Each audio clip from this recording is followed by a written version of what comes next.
Trichomes news కి స్వాగతం. చకచక అడవి తల్లి బాట.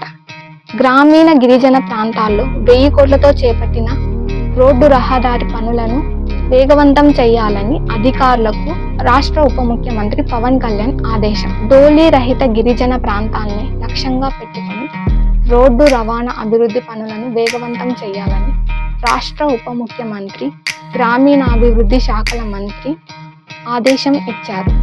ఈ పనులు గనక పూర్తి అయితే దాదాపు 652 గిరిజన ప్రాంతాల్లో మెరుగైన రోడ్లు అందుబాటులోకి వస్తుందన్నారు. గిరిజన ప్రాంతాల్లో అడవి తల్లి బాట పేరుతో చేపట్టిన కొత్త రోడ్ల రహదారుల అభివృద్ధి గురించి గ్రామ పంచాయతీ మరియు పంచాయతీరాజ్ ఉన్నతాధికారులతో ఆదివారం పవన్ కళ్యాణ్ గారు టెలికాన్ఫరెన్స్ నిర్వహించారు.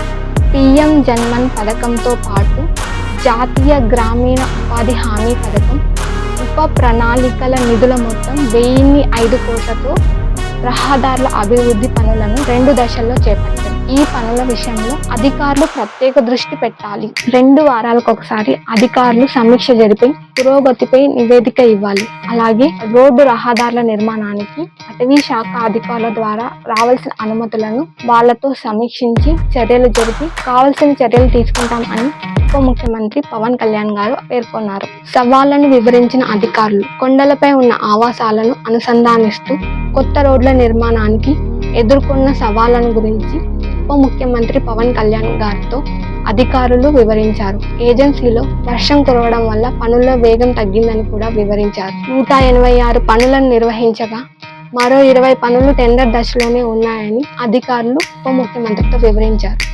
చూస్తూనే ఉండండి ట్రైకోమ్స్ న్యూస్.